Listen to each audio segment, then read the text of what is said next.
Halo rekan-rekan petani kreatif, selamat sore. Kita berjumpa lagi ini di video bagaimana cara membuat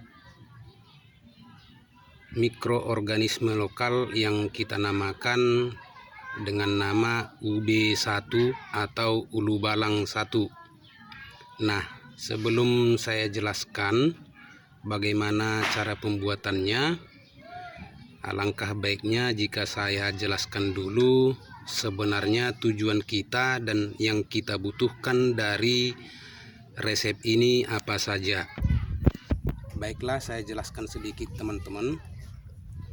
Tujuan kita membuat resep ini atau resep yang kita katakan dengan UB1 adalah untuk membuat dekomposer, yang mana dekomposer ini bermaksud adalah merombak bahan-bahan organik tanah yang tersedia sehingga tersedia hara alami baik makro maupun mikro.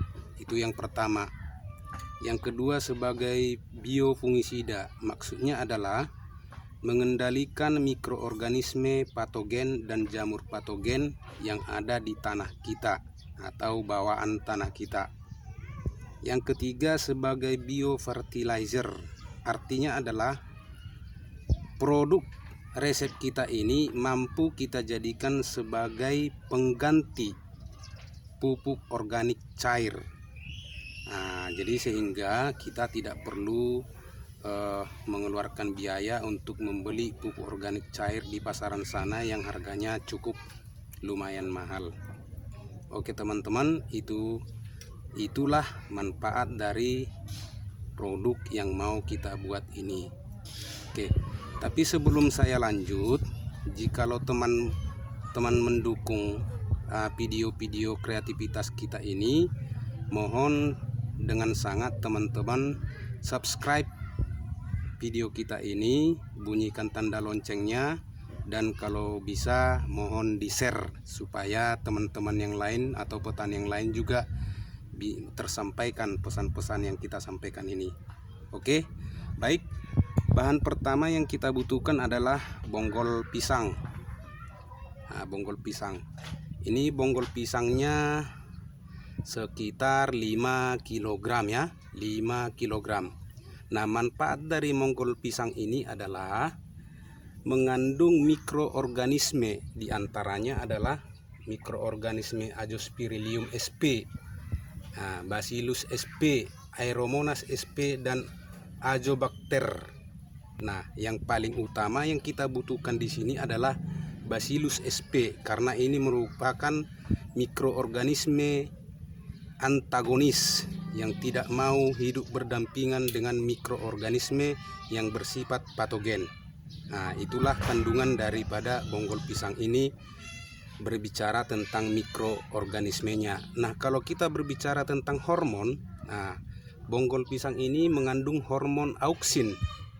Itu yang pertama. Yang kedua, hormon sitokinin, dan yang ketiga hormon gibrelin.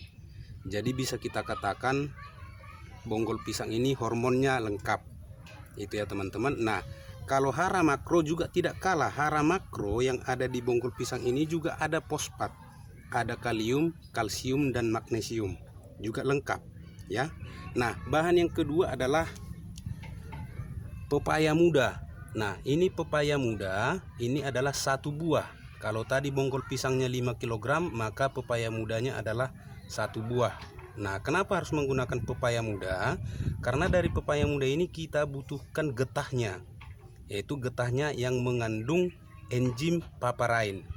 Manfaatnya adalah untuk merangsang ekstraksi daripada mikroorganisme yang ada di bonggol pisang tadi. Itu manfaatnya. Yang kedua adalah gula merah yang sudah dilarutkan. Nah, ini gula merahnya sebanyak 150 gram yang kita larutkan dengan 300 ml air ya. Jadi gula merahnya 150 gram kita larutkan dengan 300 ml air. Itu yang ketiga. Yang keempat adalah tentunya air leri. Nah, air leri ini adalah air cucian beras. Nah, air leri ini manfaatnya karbohidrat, yaitu sumber makanan untuk mikroorganisme yang nantinya akan kita ekstrak. Begitu ya. Begitu juga tadi dengan gula merah itu. Nah, air lerinya ini antara 3 sampai 4 liter. Itu untuk mendapatkan hasil yang maksimum. Nah, bisa nggak 4 liter sama 5 liter? Ya bisa saja. Tetapi yang paling bagusnya adalah 3 sampai 4 liter. Ya, begitu ya. Oke, bahan yang berikutnya adalah ember. Nah, maklum ember ini sudah agak buruk karena memang inilah selalu yang kita gunakan. Oke ya, itulah bahan-bahan yang kita butuhkan. Oke, sekarang kita lanjut dengan cara pencampurannya. Nah, kali ini cara pencampurannya itu kita bikin yang sederhana saja atau fermentasi secara sederhana saja. Ya, bagaimana itu? Ya, ini kita bahas ya. Oke, pertama kita ambil yang gula merah atau molase. Nah, gula merah ini boleh kita ganti dengan gula pasir dengan dosis yang sama, yakni 150 gram juga, atau boleh juga dengan air tebu, atau boleh juga dengan nira, air nira ya. Jadi pertama kita ambil gula merah, kita campur dengan air leri tadi ya. Nah, kita campur dengan air leri. Nah, ini kita aduk biar merata. Oke. Kemudian bonggol pisangnya kita masukkan ke wadah. Ini kita masukkan ke wadahnya.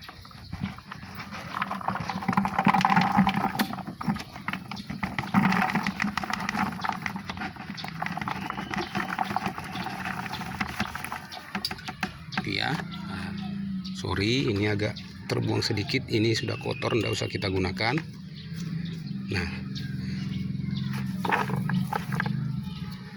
Nah ini bonggol pisang ini boleh kita cincang seperti ini halus ya. Tadi 5 kg nya kita cincang halus, digiling juga boleh. Nah, pokoknya yang penting bagaimana supaya proses ekstraksinya gampang, itu aja sebenarnya fungsinya. Oke ya. Baru berikutnya pepaya muda tadi ini kita campur ke bonggol pisangnya. Nah, setelah itu air leri yang sudah kita campur dengan molase tadi langsung kita tuangkan.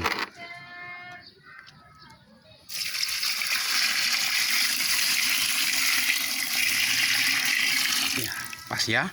Nah, ini dia air lerinya, ini adalah 3 liter. Jadi modelnya pas-pasan. Nah, ini. Kemudian kita aduk sampai rata. Oke. Sampai di sini.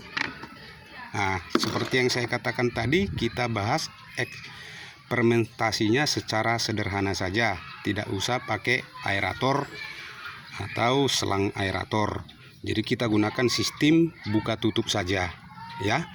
Jadi setelah kita campur seperti ini, maka ini media kita tutup ya. Kita tutup. Setelah kita tutup, nah ini nanti kita fermentasi selama 15 hari. 15 hari dengan syarat, karena kita tidak menggunakan aerator atau selang aerator, maka sekali 2 hari harus kita buka dan kita aduk bahannya. Ya teman-teman, saya harap jangan lupa kita buka sekali 2 hari selama fermentasi 15 hari, dan sekali 2 hari kita buka dan kita aduk ya. Begitulah cara sederhana pembuatan UB1 supaya menghasilkan kualitas yang mumpuni. Begitu. Nah, saya kasih contoh yang sudah jadi. Ya, inilah teman-teman UB1 kita yang sudah jadi atau yang sudah siap aplikasi. Ini fermentasinya sudah lebih dari 15 hari. Nah, inilah dia. Nah, fermentasinya tanpa aerator. Ini kita lakukan fermentasi sistem buka tutup saja. Oke teman-teman, ya begitulah cara atau tutorial cara pembuatan UB1 yang selama ini selalu kita andalkan di dalam pertanian kita. Oke, terima kasih teman-teman. Semoga video ini bermanfaat. Terima kasih.